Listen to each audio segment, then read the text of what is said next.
J'étais agent hospitalier. Je suis assistante commerciale. Et dans les relations internationales. Je suis technicien à la ville de Neuilly-sur-Seine. J'ai fait maths sup. J'ai une activité dans la restauration. Dans les cosmétiques, j'étais dans le marketing chez L'Oréal. Je travaillais avant en tant qu'hôtesse d'accueil en entreprise. J'étais comédien. Je suis chargée de production dans la musique classique. Je travaille un peu à l'intersection de l'art plastique, de l'aménagement intérieur.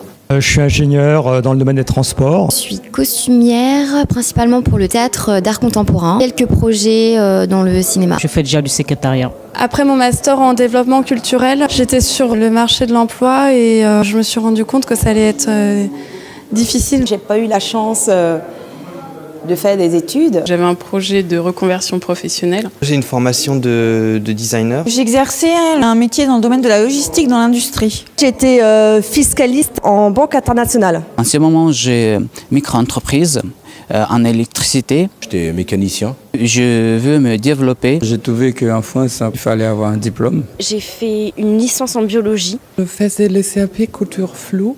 J'étais dans le théâtre. Je suis chef de projet à l'Université américaine de Paris. Je suis graphiste de formation. Après, j'ai abandonné mes études. J'ai quitté l'école à 18 ans.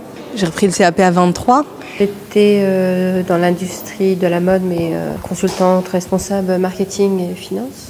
J'ai été bibliothécaire, j'ai été informaticien, j'ai fait de l'histoire et j'adore les langues.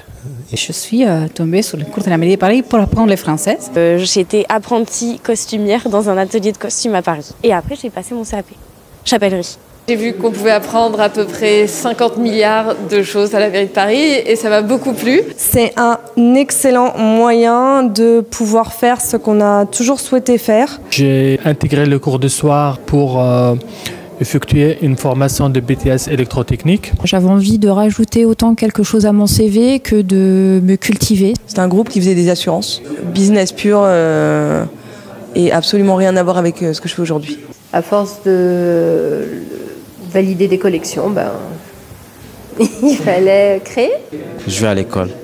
Envie d'apprendre quelque chose de nouveau. J'avais un projet de création d'associations. À Paris, je dessinais beaucoup comme une façon une espèce de thérapie.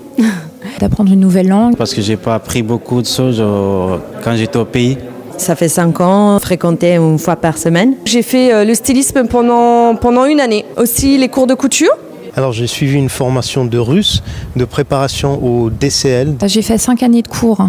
Et en fait, la dernière année, on prépare le DCL, donc le diplôme de compétences linguistiques. On passe un diplôme officiel qui certifie de notre niveau. On apprend beaucoup de choses sur les activités, sur les statuts juridiques. On a appris à faire le business plan, l'étude de marché. Tu vis dans un pays, tu ne comprends pas la langue ou tu ne sais pas écrire. C'est un handicap en fait.